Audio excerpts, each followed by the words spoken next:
Hey, Tom here, FlipAnythingUSA. So today I'm doing a reaction review on Mark Ferguson. This person is new to me.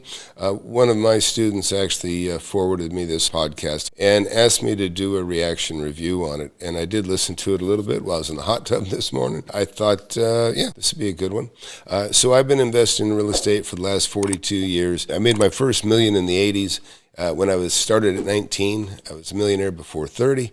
And I've made tens of millions since. I've bought just about every kind of piece of real estate that you all drive by: apartment buildings, houses, land, large acreage. I have commercial buildings, office buildings, industrial properties, food parks, trailer parks. I bought just about everything we all drive by every day. And I do mentor people, and that's why I tell people I'm probably one of the best mentors out there, because I pretty much buy the same stuff that I've been buying 42 years, what most of you all can't afford. So we're going to get into it here. We'll be right back. We're going to learn how to make millions of dollars in real estate.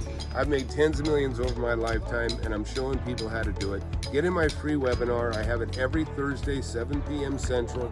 Go to the link below, FlipAnythingUSA.com/webinar. Sign up for it. You can talk to me face to face if you want. Don't waste any time. Hit that subscribe button, hit that like button. You don't want to miss my channel. I've been doing it for years. Good. So Mark Ferguson, again, what little I've read, he's got his channel's Invest For More Real Estate. It sounds like he's been doing this about 20 years. So I will, he goes through a lot of data here. And I can tell you something. You know, my economy is usually just within 20 miles of where I'm sitting. Now, I'm affected by things like interest rates and everything else, like a lot of people are. But I can tell you, there's a lot of people that just they go into paralysis by analysis. And so it's easy to get lost in the data and scare yourself away from things. I don't have to absorb all the data, but I certainly will comment on it. Like I said, I've been doing this for 40 years, and I've bought property every year for 42 years. So I am unafraid of any economy, good, bad, or whatever. This is a uniquely different problem that we have right now. It's very odd to have inflation and interest rates continue to go up and don't seem to be curbing it much. I think it's going to start having a real impact here pretty soon. We'll get started here. And also, if you just got here, again, please hit that like and subscribe. It helps the channel if you like what you hear here. I do a lot of fake guru reviews as well, but this one I'm here is not one of those. This is just commenting on, my thoughts on what Mark here is going to share with us. And so we'll get it going. Oh, there's a lot of crazy things going on in real estate. Prices keep going up. Maybe they've leveled off now, maybe not. Interest rates have maybe leveled off now, maybe not. Inventory is still at record lows. We've never seen a real estate market like this, so it makes it very difficult to know where it might go. I don't like predicting or saying I know for sure what's going to happen. I already appreciate what he just said. Listen, the only thing I tell my students in my mentorship, the only thing I know for sure is I don't know for sure, because it's usually government intervention that will come in, and it'll save people that should fail, and it'll cause people that should win to fail. It's just everything's kind of screwed up these days. It just seems like they're inevitable. They always do the wrong things, where really they could just stay out of it. Really, most people don't want that help. Just let things fall and let people rebuild. But let's keep watching. But we can look at the data, make some guesstimates about what might happen. And so far, not to toot my own horn too much, but I've been pretty close about saying what might happen in the past. People have been telling me for years and years and years another crash was coming. We haven't seen that. People were saying that interest rates were going to cause prices to drop significantly. We haven't seen that. And well, we haven't seen it everywhere, but we have seen, I can tell you, my market here, and I don't even consider this terribly significant, they've dropped 15%. Listen, one thing you learn from me is that there is no bad real estate, there's just bad deals. The main thing, when you buy a property, whatever you buy it for, you need to have the ability to sell it for more. And I have always require a very heavy margin of profit on anything that I purchase. I bought a house like 6 weeks ago, make $100,000 on that. I bought 2 or 3 more before that, just in the last 2 years. And then I've also bought land and industrial buildings, and everything's doing quite well.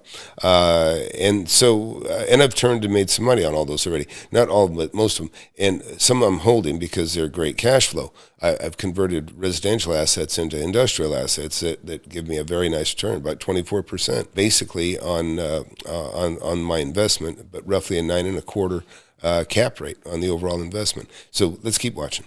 There's a lot of data that backs up why I said these things, and it's not just pulling things out of thin air. And we'll look at that data again today. So we'll look at the Realtor.com housing report, which has a lot of great data going back 5 years to see where things are at right now. We'll look at some new construction numbers. I'll talk about investors, what they're doing, and try and make some sense out of what might happen with the real estate market. Now, a lot of these things I know are contrarian to what other people are saying. All right, so I love the Realtor.com housing reports. They do them every month because they show these trends right here for the last 6 years, actually, not 5 years, which is so nice to have. So dating back to 2017, which is the blue line, we can see the active listing count, or how many houses are for sale. And you can see 2017 had the most.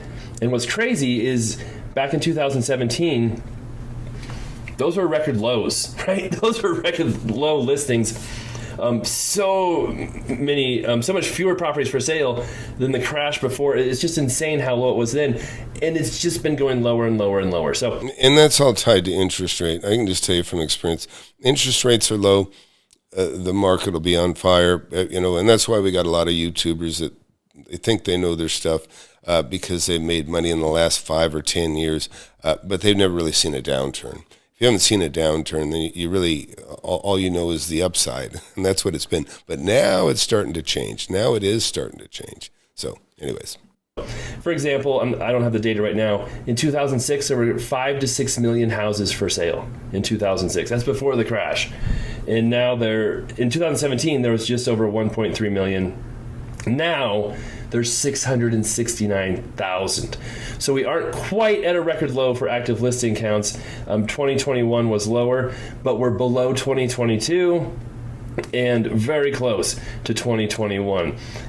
So there's a fear out there right now. Of course, everybody has very nice rates. Not everybody, most people have really nice rates locked in. If it's a residence, they've got a long-term low rate, unless they, got into a variable rate that's going to take them into the stratosphere. I mean, that's kind of what it is for a lot of us with commercial industrial properties. Most of our properties are only financed for, on average, 5 years.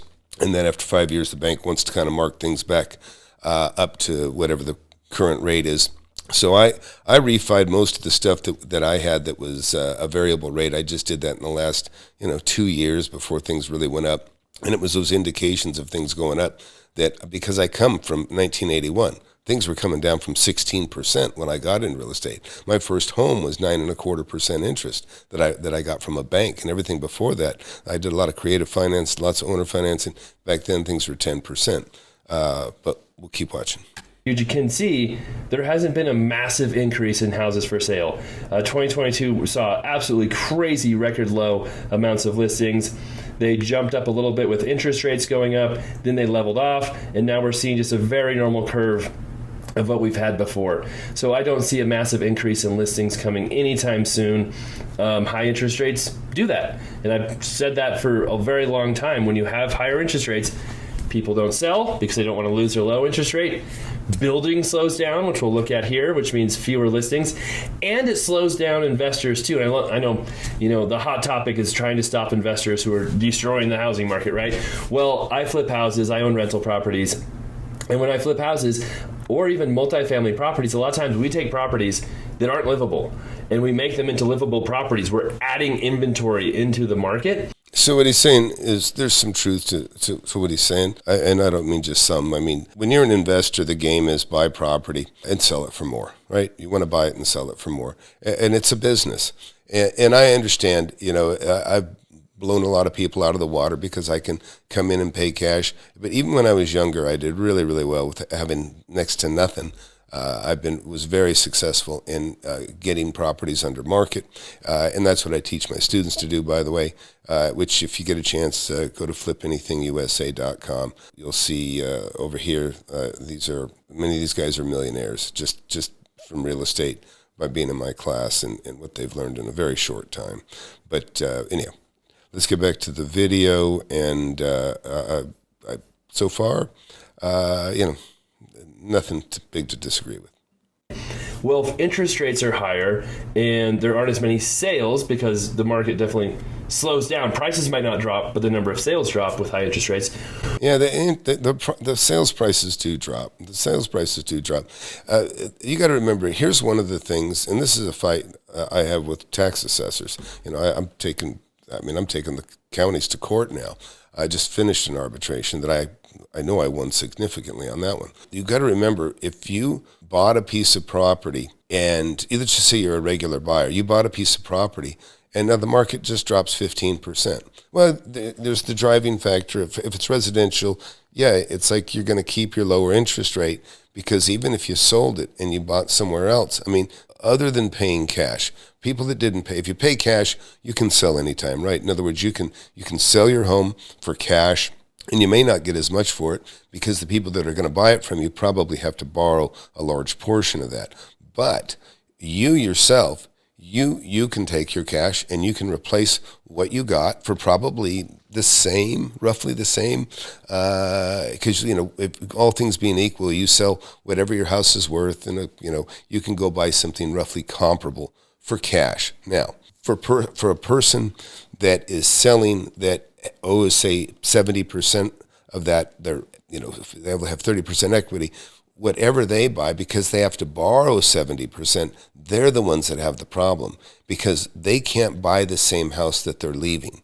Because whatever they go buy, because they're going to end up borrowing 70% of the money. So they have to take a big step down in quality than the person that owns their property outright.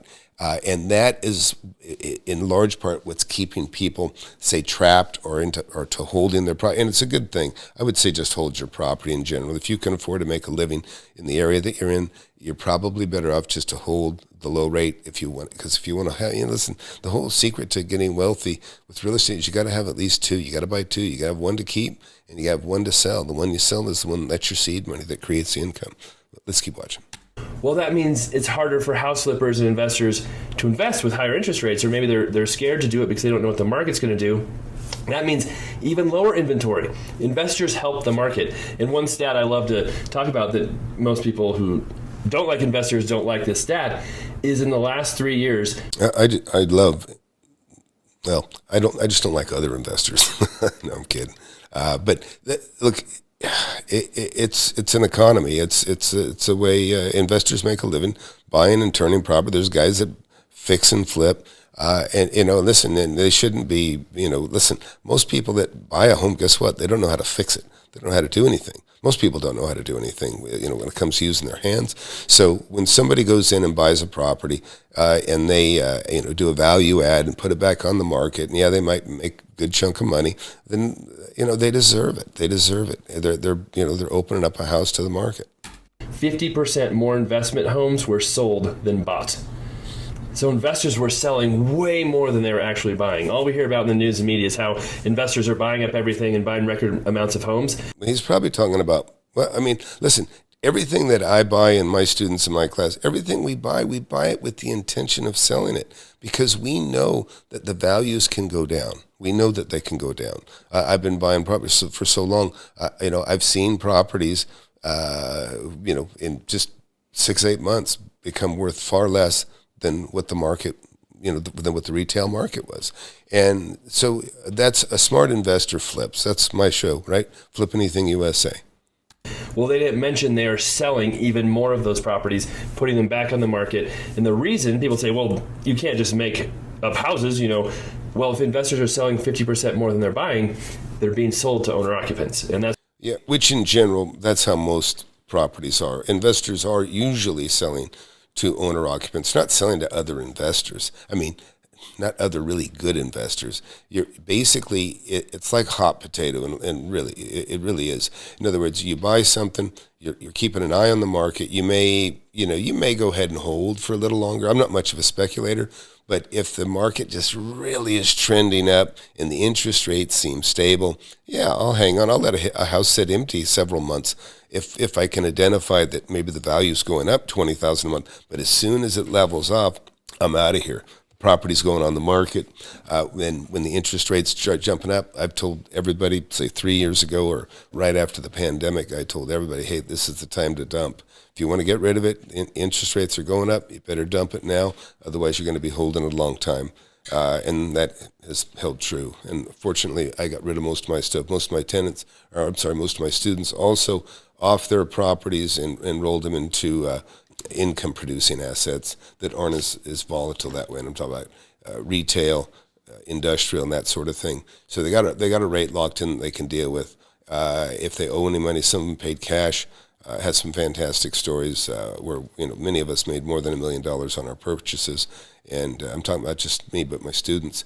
But we'll keep listening. Investors do help the market too. Higher rates make it harder on investors. So total listing count, the total amount of houses, that is a record. So if you can see that, we're at 1,099,000 total listings, and this includes houses that are under contract, all houses for sale. That is a record low, below 2021, below 2022. You can see how low this was before. And the reason that's important is because for there to be a crash, there's been 4 crashes in the history of the United States, 2008, 1930s after the Great Depression, 1878, and like 1847 or something like that. Every single crash was caused by horrible lending guidelines, and those horrible lending guidelines that allowed almost anyone to buy a house, which meant building exploded because builders knew there were tons of people to buy their houses. Yeah, and so what he's talking about, there's some truth that what I don't see in here is as far as the record listings go, guess what? There's also a record number of purchase failures. In other words, people go into contracts and they fall out, which had this whole wholesaling business is just shredded. It's fallen to pieces. The wholesaling business depends on being basically a seller's market, and it's really no longer a seller's market.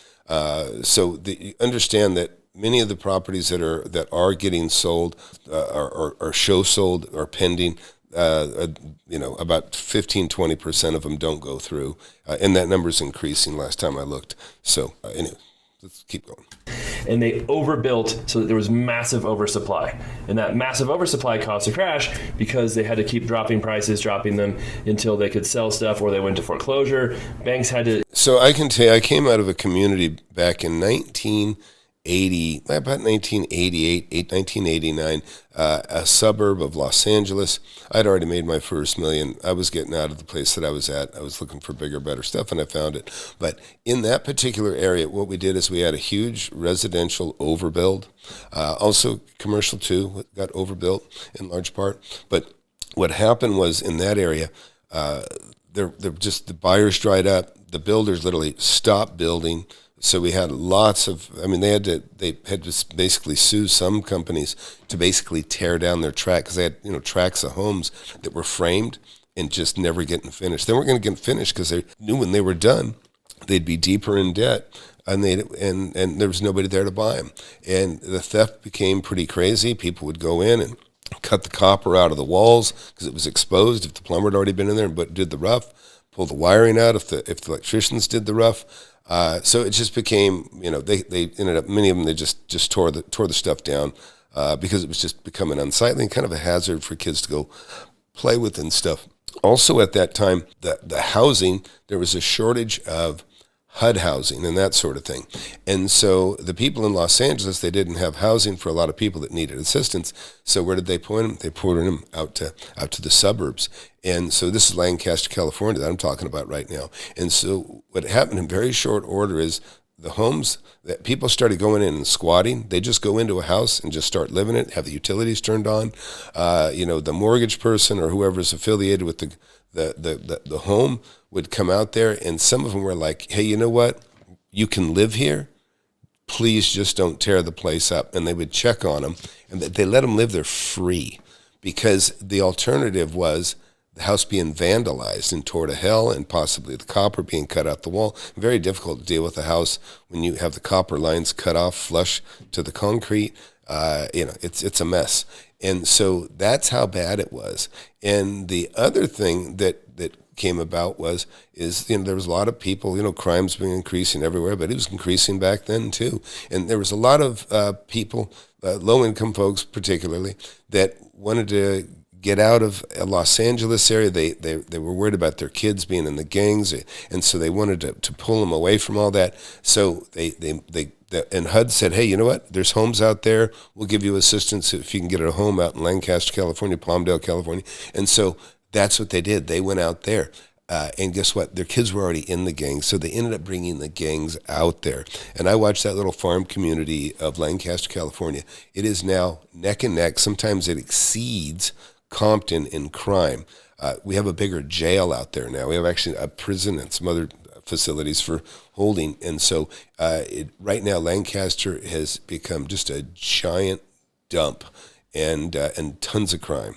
And like I say, Compton used to be the scary place. Now this place has become scary too. Let's keep watching. Sell them for much cheaper. We've never had a crash with low inventory. That's why that's important. And if there's low inventory, basically the cost to build houses drives prices. And that's how it works with almost any product, right? If it costs you $400,000 to build a house and there aren't enough houses, they're not just going to magically drop in price. They're going to stay close to that cost to build. And so unless prices keep going up to a point where it makes sense for builders to build, they're not going to build very much, which means it's just going to keep pushing prices up. Or if there's something that happens that suddenly makes it. Yeah, and here's the deal. As an investor, you really can't get a deal on brand new. If it's brand new, it's brand new. You're buying everything new. Cheaper to build houses. That could lower prices too, but I don't see that happening in the near future either. TVs got cheaper to build. Their prices decreased. There's not many other products that get cheaper to build except for electronics because of technology and learning to do things better. So we'll see. I do have a video on the, people talk about the concrete or the 3D printing houses, and how those will make things cheaper. That technology is so far away. Who knows if that will ever be cheaper? It's just building the walls of the house, and it takes quite a while to get everything set up, and those houses aren't any cheaper. I did a video on that a while back too, if you want. Yeah, like electronic cars are supposed to be cheaper. Anyways, government subsidized isn't cheaper. It just falls on all of us to support bad ideas. That's the problem. And that's really what I'm going to be getting to in the end here is, the government intervention, like I say, is just the worst thing for a market. When you're an investor or when you're a business person, you like to be sure. You like to be sure of what's going on. And you also like to know, like I used to be able to pull a permit and start building a house inside of 30 days. Now people get strung out to 6 months. Well, that puts it in another huge stress on a builder because you don't know. I mean, when the interest rates can jump 1% in 6 months. So you just that uncertainty, it just doesn't bode well for business people. Want to see that, but that technology is not making things cheaper. So who knows? Maybe something will come up that makes housing cheaper, but for now it's really that cost to build that drives prices. All right, pending listing count, same story. These are homes that are under contract, pretty low compared to normal, not record-breaking, but also the contracts are at record levels for falling out when they do go into contract. Pretty low, and that's what you see with high interest rates is you don't see as many houses selling because not as many people can buy, but you don't see prices decrease either because there's not a surplus. There's not an over, just all these houses sitting there vacant. Of course, a lot of people will say there's that too. There's about 15 million houses vacant in the U.S. right now. Almost all of those are houses for sale, being remodeled, being ready to rent. And then there's some houses that are seasonal where people only live there part of the year. And there's, some Airbnbs, that's a tiny percentage. And then there's abandoned and dilapidated homes that can't be lived in, and there's a very tiny small amount that are livable homes that are just held vacant for some reason, almost none. So in 2016 there are 20 million vacant homes. Now there's 14 to 15 million. So listen, I can tell you, I have, besides my own home, I have 2 other homes, and I'm probably going to. One's a vacation home, the other that's kind of basically the same thing. I'm tightening my belt like anybody else, and I'm actually pretty comfortable. I'm 100% occupied on my portfolio. But look at guys like Ben Mala. Ben Mala, he's got $7 million a year going out in interest that he didn't have going out 3 years ago. So he's hurting terribly. That's the problem. He let about 4.25% shift on his $150 million of borrowed money. And so nobody can escape it. And even, I've got loans that, I have a lot of commercial, industrial, office buildings too. And, those loans that I have, and I don't have high, and I have a lot of equity, but even those, it bothers me. I'm a numbers guy. I watch that stuff. So the loans that I have that will adjust in say 3 years, because I got ahead of the curve and I got everything fixed, about 2 years ago that wasn't fixed. Well, in 3 years, and I don't think the interest rates are going to be lower in 3 years, to be quite honest. I think they're going to be higher than they are today. And I say that just because I started in interest rates that were coming down from 10%. I have a little book here. This little book here is full of notes. This is my first $1 million, by the way. That's 1981 through 1990. There's no interest rate in there that's lower than 10%, whether I carried the note or whether I borrowed money. Anyway, let's keep going. Not just all these vacant homes sitting around being held off the market. That is also another myth out there, and I've done a video on that too. All right, moving on. Newly listed homes, record lows still. Nobody's listing their house because interest rates are too high. They don't want to move because they'll know they'll have to buy a smaller house for the same amount of money. And we're going to see this keep happening as long as... And that's not exclusively true, but it's a fair generalization statement. But like I say, because I have an active community in my class, in FlipAnythingUSA, and we have, we're buying homes still. We're buying commercial, industrial buildings, but we're buying them right. When you're a retail buyer, and he's looking at retail buyers, by the way. I'm an investor. I'm mostly interested in how I'm affected as an investor, and all this has some effect. But he's really talking about retail buyers, right? Retail buyers. So let's keep watching. Interest rates are high. So this drops off at the end of the year, and we could see even lower inventory. Days on market. A lot of people talk about how days on market shot up and went crazy in 2022 because of interest rates, and you can see it was record low. It was the lowest it's ever been, and then it did go up slightly higher than it had in the past. It still never got close to those previous years before COVID. It passed up 2021 and 2020 a little bit, but nothing significant as far as days on market. This is the pink line here. It says 2023. We can follow it down here, and it's... So he's saying there's less listings, but there's not a significant amount of days on market in comparison. That's interesting. Again, what I will say about this market is it's unique in as much as that we have inflation going up. At the same time, we have interest rates going up. And surprisingly, there are a lot of people still working. But, you just can't, it's unavoidable. I mean, it's money. You only make so much. I mean, and by the way, people talk about our prices going down. Well, listen, if the cost of living goes up and your wages don't keep up, then it feels like the prices are going up, even if they stay the same, even if they drop, in other words, even if the prices drop on the homes a little bit, but the interest rate is significantly higher, it costs you a lot more to buy it.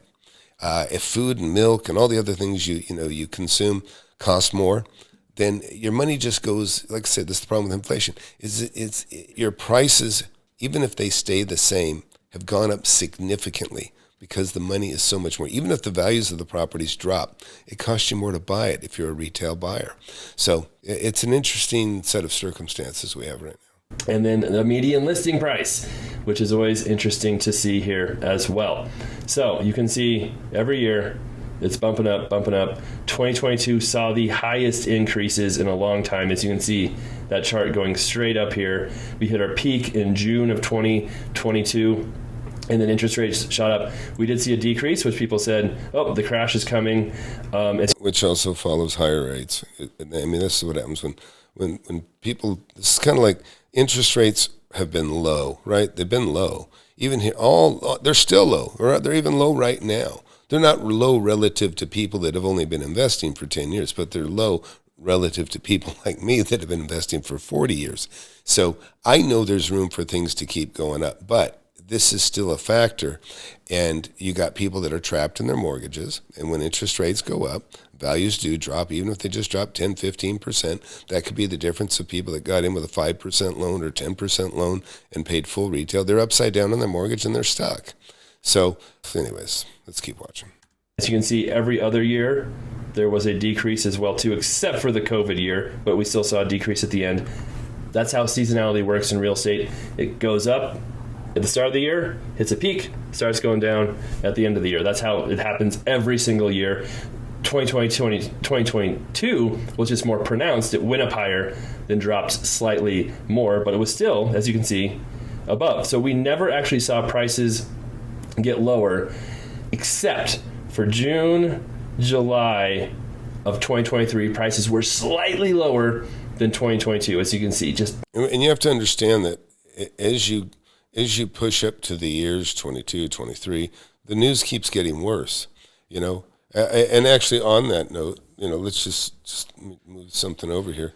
This is a surge of immigration. I mean, this is them going over the border. They're overtaking the border and just pushing and children, through. And we don't even have a border anymore. Out of the way in an attempt to enter the U.S. There's estimates that we have, 10 million new immigrants here, in the country coming in, just in the last 3 years since the new administration. And so you think about the burden that puts on the taxpayer. It means our taxes are going up. I mean, listen, that's where they drive. A lot of you, if you don't realize this, the way your city council across the whole USA, the way they figure out what their budget is, it's whatever they spent last year. They'll increase it by, they're going to spend another 8 to 15%.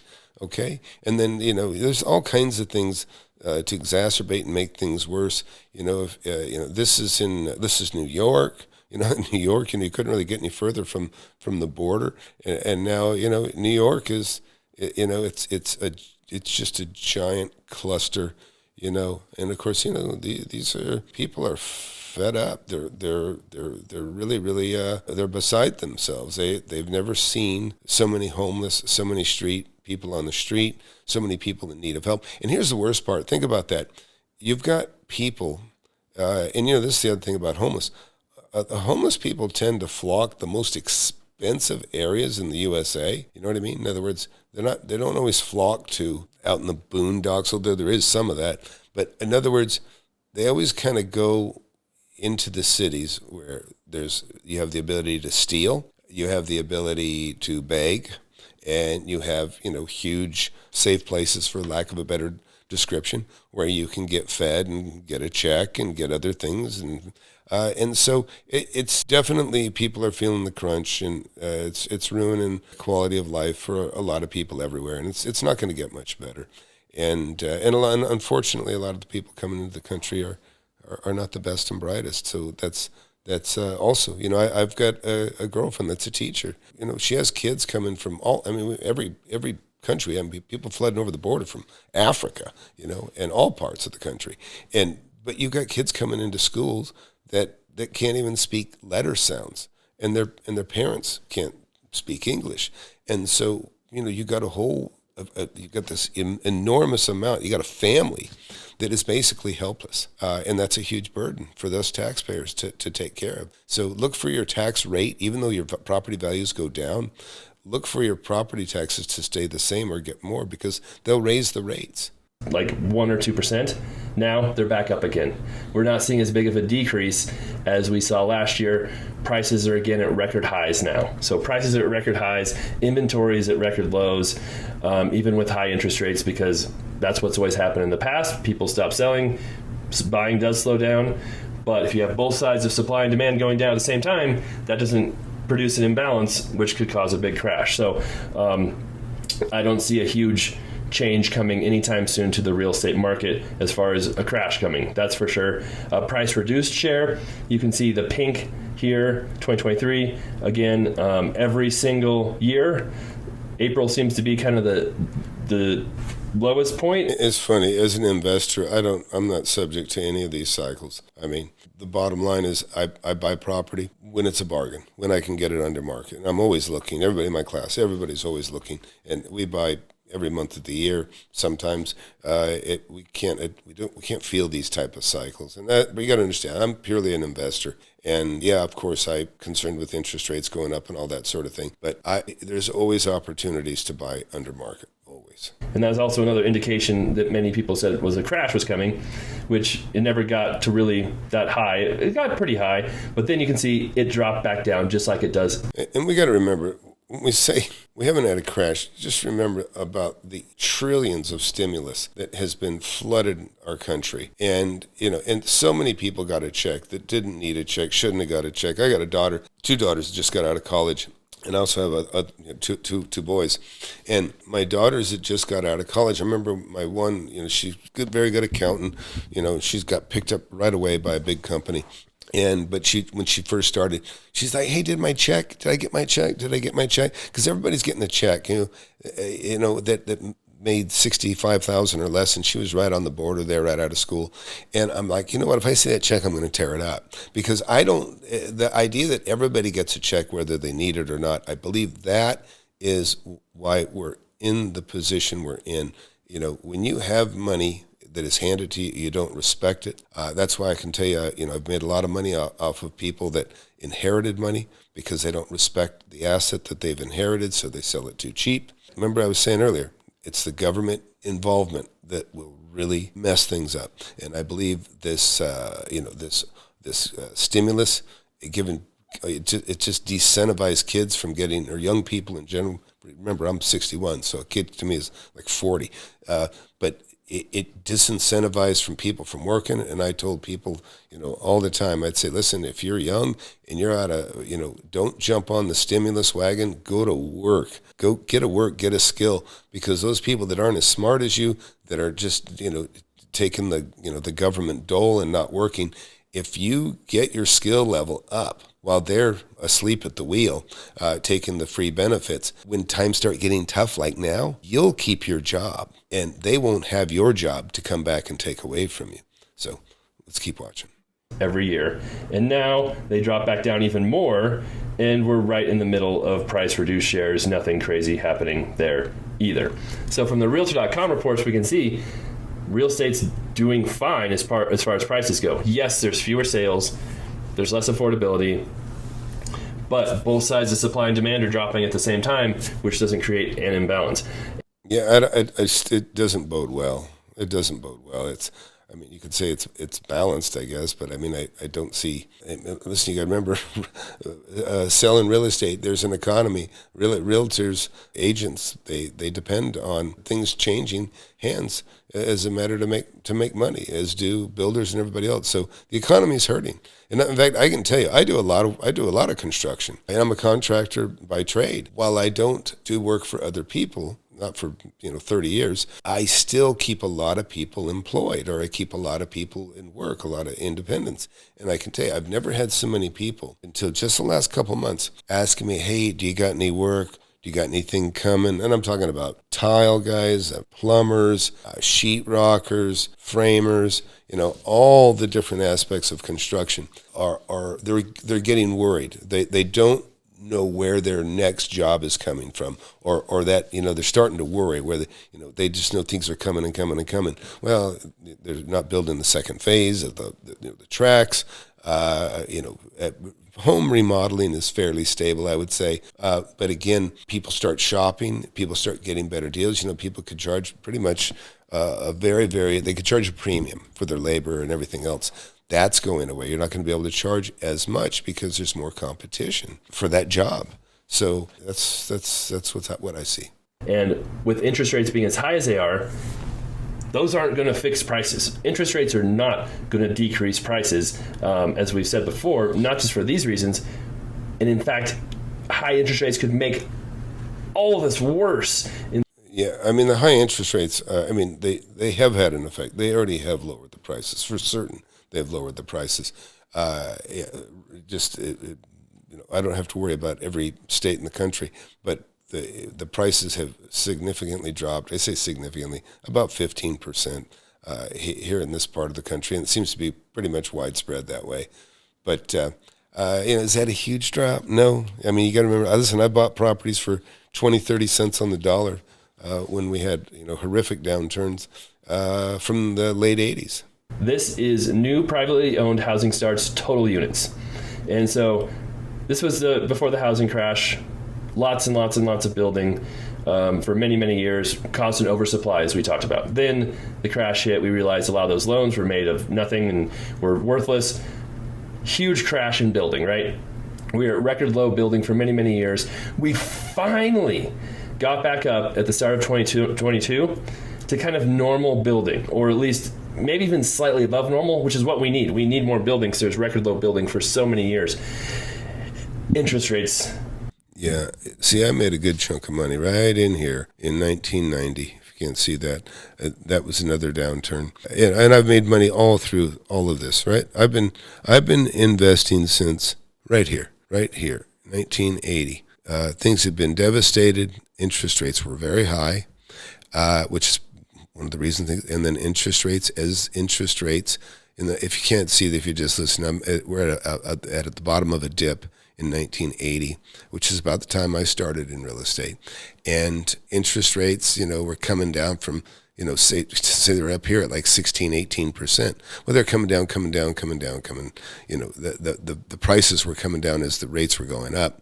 And then when the rates started going down, you can see what happened. The values start going up. I can't even remember exactly what happened here, but we had a gas shortage and some other things. That probably precedes 1980. Actually, we had odds and evens, and so there's a lot of things also that factor in right now too. By the way, a lot of people don't see that if you make over $100,000 or maybe you make over $200,000 a year, you don't really feel gas prices as much as say somebody that makes $100,000 a year or $65,000 a year, like a lot of jobs out there don't pay that well.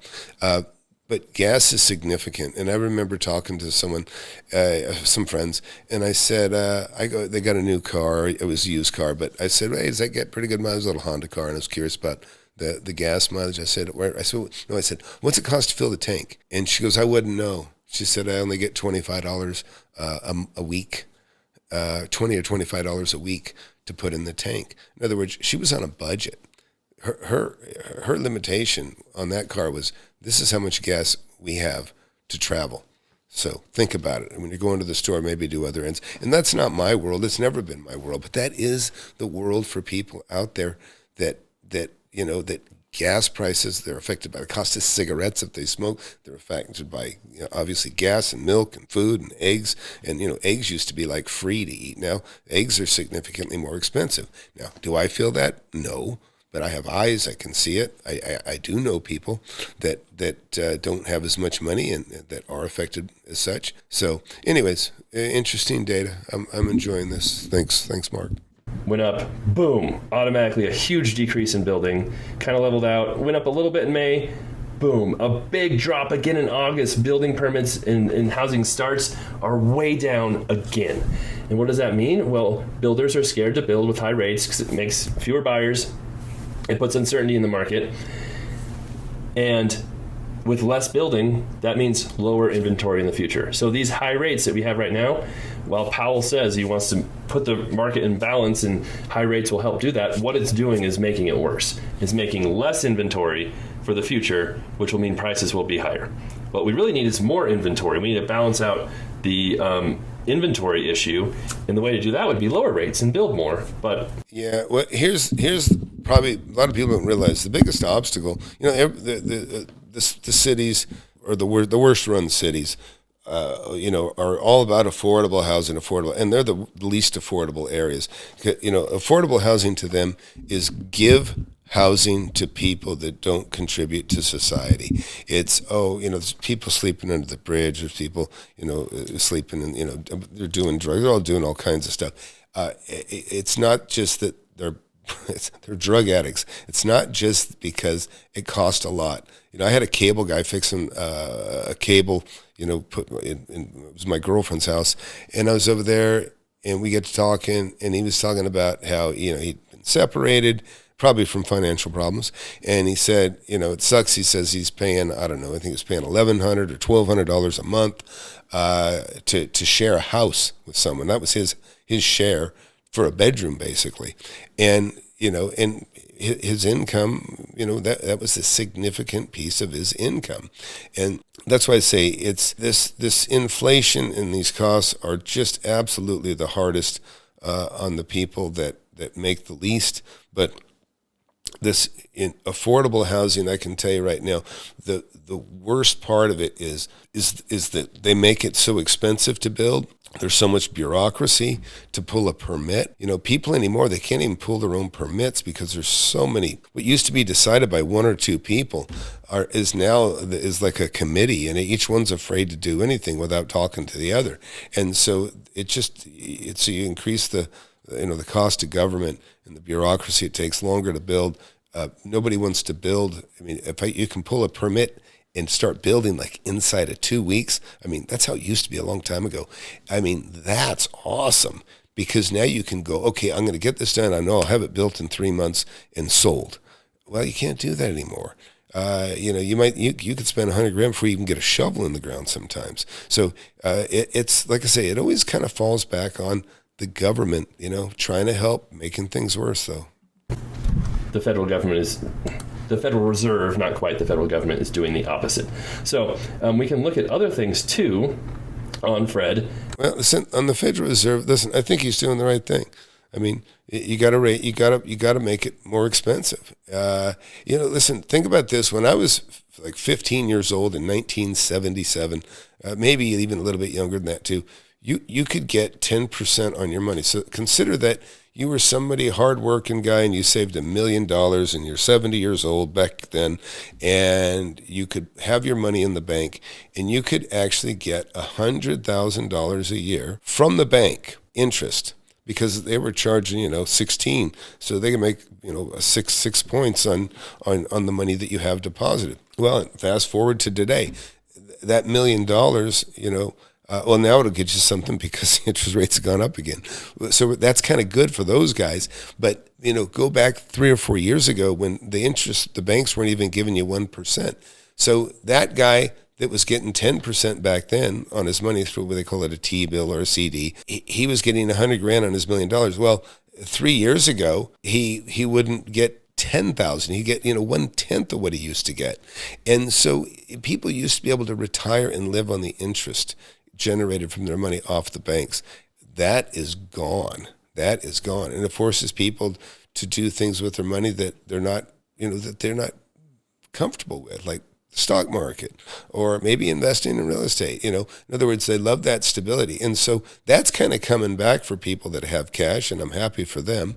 But at the same time, when you consider that, a guy that's saved $1 million and is only getting $1,000 or a month on average, or just say $10,000 a year on his $1 million, and then you've got illegal immigrants or people on welfare that are getting significantly more for free. In other words, if you're getting $2,000 a month in government services or money and handouts or food or whatever, you're basically, 3 years ago, if you were getting that, you were getting about 10 times the amount of money that the old guy and family or husband and wife that had worked hard and saved $1 million their whole life. They're making the income of a multimillionaire, basically, just because of that. Well, now all of a sudden, here we are 3 years later, and now interest rates are higher, and now people are starting to get some money on their cash, but the money doesn't go as far, and so what? Everybody's going to want more and more. The people that have their hands out, the handout needs to be much, much bigger. And who's it fall on? Falls on me and you. In single-family units, right? That's even more interesting in that we can see how many single-family houses they built in 2005 and 6. That was total units before, which includes multifamily condos, things like that. Actually, condos are still single-family, multifamily apartments, fourplexes, things of that nature. But you can see they built way more houses than they had in the past. So this is way more pronounced. And then they had a huge drop again. And we never really got back to normal. Maybe we got just past normal. Again, massive drop in building again, got back up, and then not as pronounced of a drop in starts for single family as there were multifamily, or total units. Still, we need more houses. We aren't building enough. Like the last time we built this few houses, maybe 95, maybe 93, and we have a shortage of houses. We need to be building like way more than normal to catch up, not below normal. And that's just going to make it worse too. So these high rates are just going to keep making things worse and worse. So there's lots of different things. People will use this number to say that there's too much building going on and a crash is coming. This number is new privately owned housing units under construction, total units. So this means all the houses currently under construction. Some aren't even started yet. The building permits are pulled. And you can see this number is like record high. And people point to this all the time, say there's record amounts of building. There's going to be record amounts of inventory. Yeah, there's just more people in the world now too. So again, anyways, I think I'm going to cut it here. Nice job, Mark. I don't know much about Mark. I guess he's an investor. I heard him say he buys and flips houses. It was, and I'm only halfway through this. Maybe I'll come finish it later on. But nice job. And, like I say, I have different thoughts on a lot of it. But the bottom line is, look, you can make a fortune in real estate, guaranteed. I've been buying real estate for 42 years, so you can imagine how many ups and downs I've seen. The thing is you just have to buy right. You have to buy relative to the market. Whatever the market is, you got to buy about 35% under. That's your hedge. If you buy 35% under market, then you can deal with things start to go down. You've got that margin to play with to get out. Anyways, if you just got here again, please hit that like button, hit that subscribe button. I have a webinar every Thursday, I guess Thursdays, 7 p.m., which is tomorrow in this case, 7 p.m. Central. But just go to FlipAnythingUSA.com/webinar and fill that little tiny form out. I'll show you where that is real quick. And we go here, webinar, and you'll see just this little form that you fill out right here behind my head, and you'll get a Zoom link, and you can talk to me directly. Like I say, I've been buying property for a very, very long time, and the stuff that we all drive by every day, and fantastic success records from the students. I also take the mentoring survey. You take the mentoring survey, you'll see folks like this that have made anywhere from 100,000 to 3 million, and these are real people, regular people that carpenters, all walks of life and different trades, and their lives have been so significantly changed in a couple of years. Many of them have seen more cash in their hands in just a couple of years than they have been able to earn over the previous 20, 30 years of working. So it's a beautiful thing, and I'm enjoying my new legacy of helping others. I've always been kind of a taker and making money and doing what I can for myself and my family, but now I'm kind of passing the torch and showing other people how I did it, and you can certainly do it. Also, I got a book, Wake Up and Smell the Real Estate, and get you a better one here. This one here, you can, it's on Amazon, Audible, and Kindle. Urge you to get this book. It'll be the best $10, $20 you ever spent, whether you get paperback or Audible or Kindle. Like I say, it's been a bestseller on Amazon, and you'll see the reviews, and it just, be careful. Be careful of the fake gurus. Every Friday I do Fake Guru Friday, and I show you people that I don't necessarily trust and why I don't think it's necessarily good what they're doing. And so that's why you don't see me collaborate with many people. If I collaborate with some, the chances are you can imagine that they are going to be quite credible. So anyways, thanks for watching, everybody, and be sure to come in and see me Thursday if you can. Thanks. And listen, time is on a mission to eliminate all of the snake oil and the fake gurus that fake y'all. He'll show you how to build an empire, starting with nothing but a desire. All you really need is a good mentor, not a used car bullshit. With time, you'll learn to crush it, investing like Warren Buffett. With real estate, you cannot procrastinate. Everyone who hesitates is left at the starting gate. Hey, yo, so don't delay and join today. The mentorship and flip anything USA. Go.